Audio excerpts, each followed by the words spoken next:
Hello everyone, welcome back to another Guild Wars 2 video, and in this video I'm going to be starting off a new series where it's basically a tutorial for how to effectively play Guild Wars 2, how to get good at Guild Wars 2. So, in this video, it's going to be the first of its kind, and, well, the first of its kind on my channel at least, and we're going to be talking about one of the most important things in the game, which are skills and traits. So the build aspect of your character.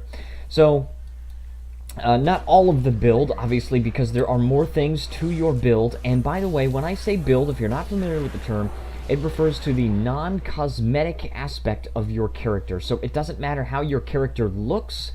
We're going to be talking about how it fights, how he or she fights. Okay, so we're going to be talking about skills and traits. There's going to be another video where I talk about gear and attributes and everything, and that's a different part of the build, but here I'm just going to be talking about skills and traits, okay? So, first of all, let's go into the build panel, and you do that, by the way, by pressing H. Everybody that plays Guild Wars 2 is probably familiar with the H panel. Then we're going to go to the build, okay, and this is your build here, and we can see basically everything that we're going to need to talk about today. And you can see my build right now, and I've actually advertised this build before as the Brutal Axis build. Very fun build. That's not what we're going to talk about today. Right now, we're going to talk about the different kinds of skills that you can put on your character. So, on the left side, you can see what your character has access to in terms of weapons, okay? And you can look at all the different skills that they have access to as well. You could say that, you know, for example, my character has 2 daggers equipped, right, because I'm a spellbreaker, but if I were to equip 2 swords, then I can see what each sword would give me in terms of skills. If I were only to equip sword offhand and mace main hand, then I would be able to go over here and say, okay, I get mace smash, counter blow, pommel bash, and then impale and riposte, okay, and I get those skills. And I actually have some weapons so that I can show you basically how this works. And in Guild Wars 2, it's very much different from many other RPGs because the skills that you have in the first 5 slots are dependent on the weapon that you have. So if you swap to a different weapon set, then it is going to give you 5 completely different skills. If you swap just one of the weapons, then it will just give you a few different skills and keep the same of the weapon that remains the same. So let's get into it. Basically, these are the warrior skills, and as you can see down here at the bottom of the screen, there's this little C-shaped arrow, double arrow, and the automatic or the default key binding for that is the tilde key. So if you press that, then it will swap weapons, and as you can see, now I'm wielding a hammer, and I've got all the hammer skills, right? This is hammer, and then if you swap back, you can see I'm getting all the dagger main hand skills and the dagger offhand skills. Now this is important to keep in mind because different weapons serve different purposes. And you want to make sure that when you're making a new build for your character that you choose the right weapon for the job. Which weapon or which tool is the best for the job that you're trying to do. Okay? And I won't go too much into what the actual weapons do for warrior because that could be a different build and they do different things for different characters, or sorry, different classes. So, you know, for example, the axe on the warrior is a mostly damage weapon, but on the necromancer, it's mostly a different kind of weapon, and it's got some range to it and things like that. The dagger on warrior is for boon removal and for high amounts of damage, whereas the dagger on thief plays completely differently. So definitely you want to keep that in mind, that the different skills are going to play differently for every class. So I can use Warhorn on warrior, but the Warhorn is going to do something completely different for a necromancer or a ranger or any other class that can use Warhorn. I can't remember. But anyway, so the point is, you know, they're different, and you got to make sure that you research these skills because you want to make sure that you're using the right ones. I've played Guild Wars 2 with some of my friends here in Korea that don't know really what the skills are. They just kind of see them doing things, and a lot of something I see a lot is the sword, main hand sword, and we'll switch to that. And right, they see that you've got the main hand sword, right? This is just a normal attack, and then they see that Savage Leap is this, and then they see that Final Thrust is this, but they don't know exactly what it's doing. They don't understand that the auto attack on sword is inflicting bleeding. They don't understand exactly what it's doing, and they don't understand the difference between Kandi and power and all the stuff like that, which you shouldn't be expected to know the difference to in the very beginning. But as you get up to the higher levels of gameplay, yeah, you definitely want to know the difference between Kandi and power, and you want to know exactly what your weapon skills do. When you're open world like this, you could just go up to here, and of course I'm level 80, but it's scaling me down. Doesn't matter. You can use, right, I'm using dagger and sword, which is in no ways meta, right? It's not even close to meta, right? But I could just auto attack the thing to death. I could do flurry if I wanted to. That's a special warrior skill. And it works, right? Almost anything works in open world PvE. And if that's your thing, then you just keep doing you, okay? But if you want to get into the higher level content and you want to get into the more challenging stuff, then you're going to want to know exactly what those weapon skills do. So that being said, let's get into the next one. And the next skill is the healing skill. Every class has a healing skill. I remember back in Guild Wars 1, very, very few healing skills were available if you were not a monk. And if you're a monk, then you're basically the healer of the group, and your job is to heal everyone else. Your job is to watch the health bars on the side of the screen and make sure that everyone is topped off. And there is a support role in this game, usually played by Druid, and you can look at health bars and keep everybody stocked up with boons and everything like that. But no matter what class you are, you're going to have access to a healing skill. You get to choose any healing skill that your class has available to you, and also one that is a racial healing skill. And we're going to talk about racial skills at the end, probably. But you also need to keep in mind which healing skill is the best for what you're going to be doing, because it's important. Okay, so for the warrior, if I want to go for a support healing skill, then I definitely want to choose To the Limit, because it's going to give myself adrenaline, it's going to heal me, it's actually one of the better healing skills as far as raw health. It's going to restore endurance of my allies around me, right? It's a good support skill. If I just want some little Kandi removal and then some health, then I want to use Mending, right? If I want to use just passive health regeneration, it's very, very tiny, but it's regeneration, right? And then you use Healing Signet. And then there's also a different skill called Defiant Stance, where every single attack coming into you heals you instead of doing damage to you. So you want to choose the right one for the job, right? When I'm in open world PvE like this, natural healing is a good one, okay? And this is the Spellbreaker healing skill, so if you just start out as warrior, you're not going to have access to this immediately. Berserkers also have access to a skill called Blood Reckoning, and that's where 20% of your damage gets converted to healing. So it's like you just deal a lot of damage and you get healed for it. But you need to make sure that you know what you're doing. So I'm using natural healing for open world PvE right now. I also have been using it for World v World, but sometimes I go into World v World and I want to use Healing Signet for the passive heal, so that way I don't have to worry about constantly using a healing skill when it's off cooldown, and I don't have to worry about it being interrupted or anything like that. I just always have that little bit of healing, and that is something you want to keep in mind. I've also used Defiant Stance. It's actually quite a good healing skill when you can time it correctly. So that's the healing skills, okay? Next, and by the way, we just navigated through this. We can see these slot skills here, and you can see traits as well, but never ever use this tab. It's not very useful. But this tab is basically where you could just have an overview of all the skills that are available to you, even on the ones from the elite specializations that you don't yet have access to, or that you don't currently have access to. So this is a good tab. Just keep an eye on this when you're making your own build.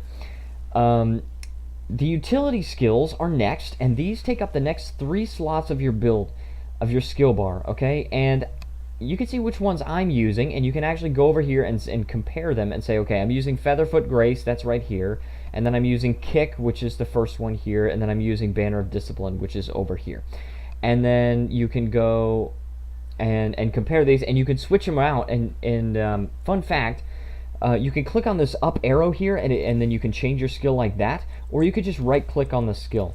Okay, and that way it will not actually use the skill, it will just open the little menu. And you could change your skills, by the way. You could change your healing skill and your utility skills and even your elite skill. As long as you're out of combat, there's no other requirements. You could just change it whenever you want. So different classes are going to have different utility skills. Physical skills, for example, are only available to Warrior, and then if you train them correctly, Thief. If you're a Daredevil, you can use physical skills, okay? And these have like a specific thing about them.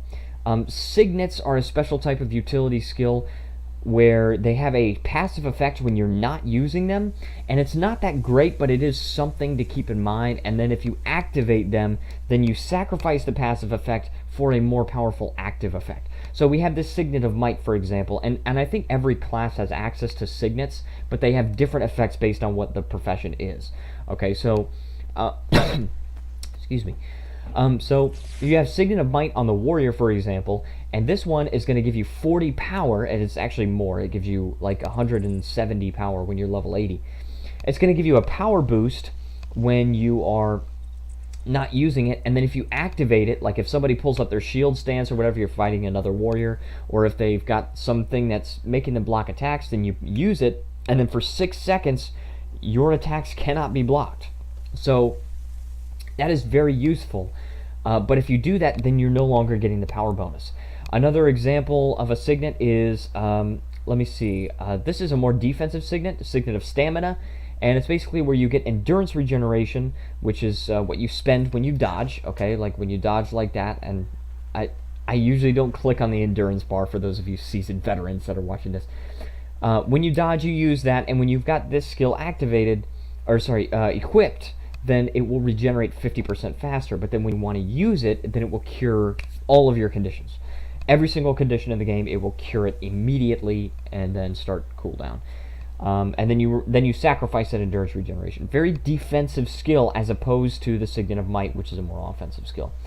So that is a Signet. Another thing that a few classes have available to them are shouts, and a shout is a skill with an instant activation.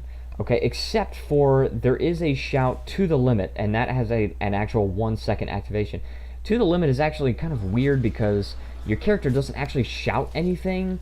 I think some people have reported hearing "I will avenge you" instead of "to the limit," which is an old skill from back when Guild Wars 2 was in like alpha or something like that. But and that was a different skill.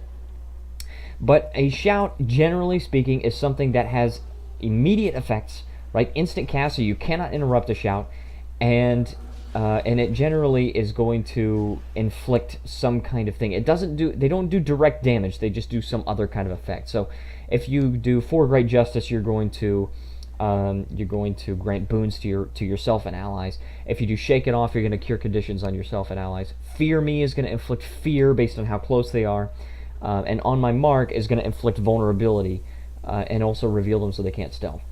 But the point is, they've got instant activation and they do not deal direct damage. Banners are something that are unique to warriors. They just basically give stat bonuses to yourself and 9 other people. So that's just something to keep in mind. You got power, condition damage, blah blah blah. You got 2 defensive banners as well.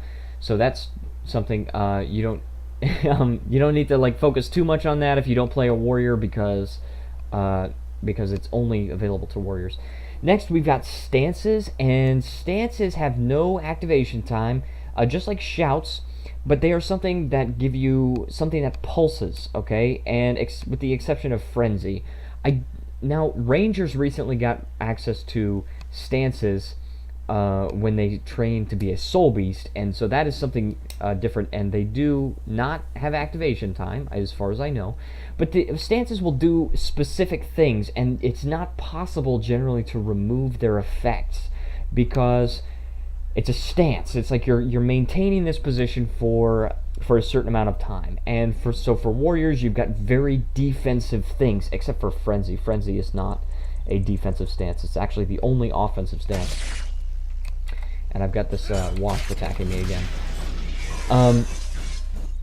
So for the warrior, they're very defensive. The berserker stance is going to give you resistance, so you can't be damaged by conditions.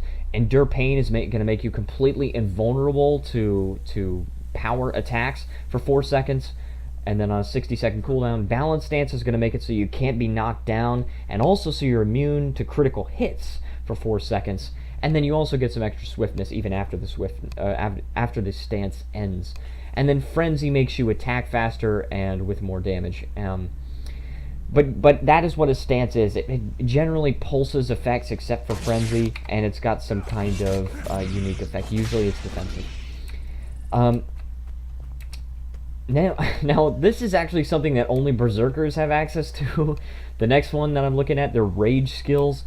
And so only if you play Warrior are you ever going to have access to Rage skills, because currently no other class has access to them. But generally it's focused on getting adrenaline. Okay, so Wild Blow is going to give you adrenaline, Shattering Blow gives you adrenaline, Sundering Leap gives you adrenaline, and Outrage gives you adrenaline. All of them do that. That's basically the idea of a Rage skill. Very low activation time, or Outrage, in Outrage's case, it has no activation time. Generally low cooldowns, okay? But that's the point of it. Next type is something that only Spellbreakers and I believe Guardians have access to, and that is meditation skills. And there's not really anything that sets meditation skills apart. Some of them have instant activation, some of them do not. For example, Break Enchantments and Imminent Threat do have activation, as well as Natural Healing, but Featherfoot Grace and Sight Beyond Sight do not have activation time. They range from short to long cooldowns, so honestly, there's not really anything special about meditation skills. They just do what they do. So there's that. There are other kinds of skills. There are like minion skills for necromancers. There are wells that necromancers and also mesmers have access to. There are glyphs that elementalists have access to. There are many different things that warriors do not have access to, but this is just a small sample. What you want to do if you are playing another class, or I mean even if you're playing warrior, of course, but I did give you a brief sample of them. What you want to do is you want to pay attention to what bonuses those utility skills are giving you, and you want to say, okay, are these primarily giving me offensive buffs or defensive buffs? If you look at the kick, okay, the kick is sort of a mix because it does a little bit of damage, but it's also a sort of offensive defense in the realm of just knocking them back so they can't attack you, okay? And it does work on a maximum of 3 targets. So there's that. There's like mixed skills, but then there's also the Banner of Defense. Obviously, it's a defensive buff, not an offensive one. Endure Pain is a defensive buff. You want to realize and calculate exactly what you're getting from your utility skills, because you do not want to be in a situation where you've got so much power that you can't defend yourself, unless you're in a specific situation where you've got defense coming from another player, which is going to come in the higher level content, which I'll get into in another video. Or you don't want to be in a position where you've got so much defense that you can't kill anything fast enough because you're just only defensive and you don't have any damage going on. And part of that is gear, but another part of it is utility skills. And I have a Dolyak build where I'm super tanky, right? And I use Endure Pain, I use Dolyak Signet, which is another defensive skill. I use Featherfoot Grace, which is it's sort of defensive. And because of that, I do very, very low damage, but in that case, it's because that's the purpose of the build, is just trying to avoid dying at all costs. Something to keep in mind as well is something that a lot of utility skills have access to, but many of the other skills, like healing skills and elite skills, do not have access to, are stun breaks. Okay, so when you're going up against certain enemies in this game, some of them will knock you back, some of them will knock you down, some of them will launch you into the air, some of them will daze you where you can move but all of your skills go on cooldown. Some of them will stun you where you can't move or use a skill because all of your skills go on cooldown, with the exception of your stun breaks. You want to make sure that you've got some kind of stun break in your build because they are very, very important. If you don't, especially if you're going into Heart of Thorns, and this is, I hear this all of the time from people that try Heart of Thorns, they say it's too hard. Well, you need to adapt your build because a lot of things in Heart of Thorns are going to stun you. You need to make sure that you can fight against that and break those stuns. An example is Featherfoot Grace. Do you see this? It says breaks stun. There are a few. I'll just show you for Warrior all the skills that break stun because it's important. Stomp is a physical skill and it breaks your stun. I can go ahead and use that right now. Stomp is a physical skill. You could just like aim it right here. It's not very far, but you could do this, boom. And if you're stunned, you can still use the skill, and it doesn't. It will break it. Okay, it break the stun, allow you to use all your other skills. Another skill is Dolyak Signet. That's really important for me when I use my Dolyak Spellbreaker build because it also gives you a bonus to toughness, which means you take less direct damage when you don't use it. So I'm not going to show you guys because it doesn't have a visual effect, but you just activate it and it breaks your stun. Another one is Shake It Off. That's a really good skill because when you use it, your character goes shake it off, shake it off, and you cleanse some conditions from yourself and nearby allies, which is good, and it breaks your stun. I don't know if it breaks ally stuns as well, and I tried to do some research on it. I couldn't find anything, but it definitely breaks your stun, and it's a useful skill to use. It's a defensive skill to use. Stomp is one where it breaks a skill, or it breaks a stun, and it also inflicts some damage and launches and whatever. But you've got other ones that are mainly defensive. Another stun break is Endure Pain, and that's another defensive thing. You break the stun, and then you're completely invulnerable from direct damage for 4 seconds. Okay. Then you've got Balanced Stance. Balanced Stance breaks the stun, and then it basically prevents you from being stunned again for another 4 seconds. So that's another one that's really good. And then Frenzy also breaks a stun. It's not used very often, but Frenzy does break stuns, and it's where you break out of a stun and then you attack super fast with a lot of might and all that. That's that. And then you've got also Outrage. If you're playing Berserker, you break out of a stun and you gain a whole bunch of adrenaline, which is the Warrior unique mechanic, if you're not familiar. There's that if you're a Berserker. For Spellbreaker, you've got Featherfoot Grace, which is going to break out of a stun and allow you to go with super speed, and I will show you this right now. This is normal speed, right? And then activate Featherfoot Grace, that's super speed, and you're running super fast, okay? And you're going to be able to do that for 5 seconds. So if you're trying to run away from somebody and they knock you down, then you can use Featherfoot Grace instantly, and then you can run away. That's just an example of the utility. And those are the only spell breaks that Warrior has access to. Quite a bit, if you ask me. Lastly, we are going to get into the elite skills. And the elite skills are important because they are elite. Simply put, they are elite. And they are very, very powerful. Many of them have a very long cooldown, so it's something definitely that you want to keep in mind. I will show you the ones that Warrior has access to, but keep in mind that your class, if you don't play Warrior, your class is going to have access to very different skills. So first of all, we've got the Battle Standard. That's the elite version of the banner, and that is like an AoE revive, so it will revive your nearby allies. You've got Signet of Rage, which is the elite Signet, and where you gain adrenaline, and then if you activate it, you gain these really powerful boons for 25 seconds. And that's quite a long duration, but then it's on cooldown for 60 seconds, for a whole minute. Okay, Battle Standard goes on cooldown for 4 minutes when you use it, and it only lasts 1 minute. So you use it, you gotta wait 3 minutes. You can only keep it up for 25% of the time. That being said, it's still a good skill The reason why they have to put them on these really long cooldowns is that they are so powerful, and you got to make sure you time them right. Another elite skill is the elite physical skill, which is Rampage, and you just like grow in size, and you get like double the health, and you take less damage, and you get stability so you can't be knocked down.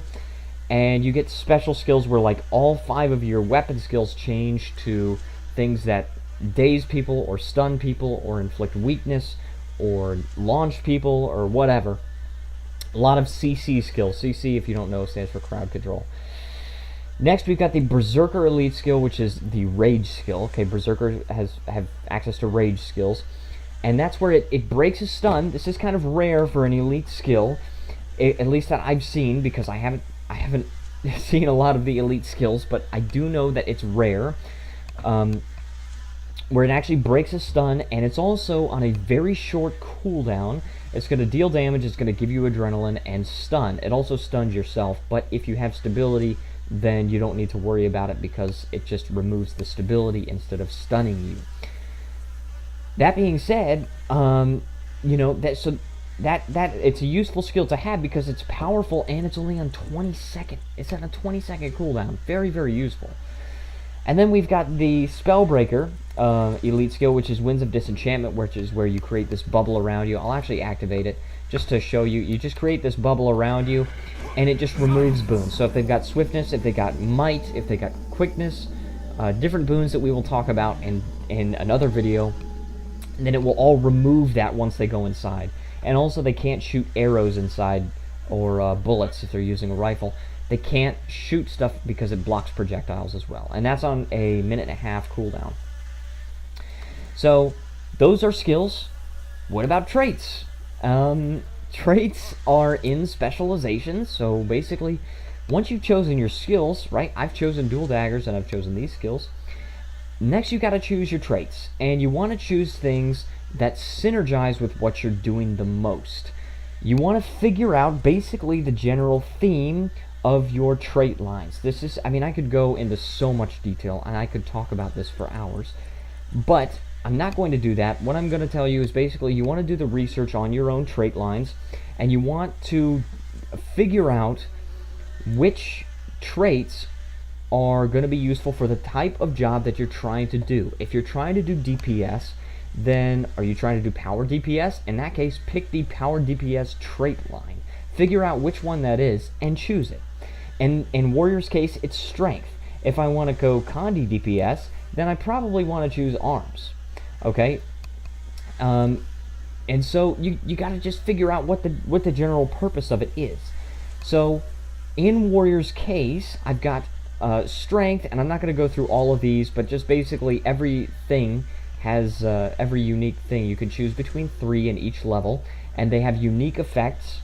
And that's how you form your build. You choose this with 3 different trait lines. Core classes will just choose 3 of these kinds of traits, whereas elite specializations, for your 3rd one, you will just choose the elite one, and then it'll allow you to use a new weapon and new skills, and of course these new traits, which are quite powerful. So for strength, that's the power DPS option. So if you want to just deal huge chunks of raw damage, then this is what you want to go with. You want to go with strength. For discipline, I've got discipline. That's more of the utility stuff. Like, it's going to improve my effective banners, and it's going to improve my ability with adrenaline or whatever. Improve my weapon swapping, things like that. If you want to choose Condi DPS, you want to go arms. Okay, because that's going to give you like expertise here. You've got this one, which gives you condition damage and all that. Very, very powerful to do, and that's you only want to do that if you're doing a Condi DPS build or a hybrid build. Otherwise, you want to kind of generally stay away from it. We've got tactics, which is our support trait line, and like that's where we've got Warhorn improvement. Warhorn is the warrior support weapon, right? We've got a thing where it improves that. We've got a thing where it improves the power of nearby allies. We've got, you know, a thing where it makes our shouts heal nearby allies. That's the support trait line. Also, what in the world? I'm customizing my build when these guys come into it. So you've got, I'm just going to run away from this. You've got the support trait line, which is tactics. You've got defense, which is your, of course, defensive trait line. And it's not going to be so obvious as it is for warrior for the other classes. So for warrior, it's kind of easy to see that defense would be your defense trait line. But if you're working with trait lines such as like invocation or devastation or, you know, things like that, I think salvation is another one of them. For revenant, or if you're on guardian and you've got radiance and virtues and, you know, I can't remember all of them, then, you know, what do those trait lines even mean? You've got to figure that out. So you've got to research what your traits do. I will say that before level 80, it doesn't matter a whole lot, and you're probably going to hear that from a lot of people, that before you're level 80, a lot of stuff doesn't matter too much. And the reason why I say that is a lot of stuff in open world PvE, a lot of this stuff, you know, if I kill this forest boar, right? If I just go up here, boom. Interrupt, Wastrel's Ruin, that's it. He's dead. And that was the entire fight, and I just used like 3 skills. And so the traits really didn't help me that much there. There was like body blow inflicted some bleeding or whatever, but that only does 54 damage. That's not that much. It's just, you just need to keep in mind that once you get to level 80, your traits are going to matter a whole lot more. You're going to be doing harder content, and you got to make sure that that stuff synergizes. So that being said, I hope you guys found this video helpful. I hope I didn't ramble on too long. I don't even know how long this video is, but if you want to support me, there's a link to my Patreon down in the description. You can get some perks. I live stream every weekday when I can, Korean Standard Time. Please feel free to leave a like and subscribe. It always helps. I'll be doing more of these Guild Wars 2 tutorial videos. Hopefully they help you. Next one is probably going to be about like key bindings and dodging, or perhaps gear. So like gear and runes and sigils, because that is really, really important and something that you really want to keep in mind. So that being said, I want to thank you guys so much for watching, and I will see you next time.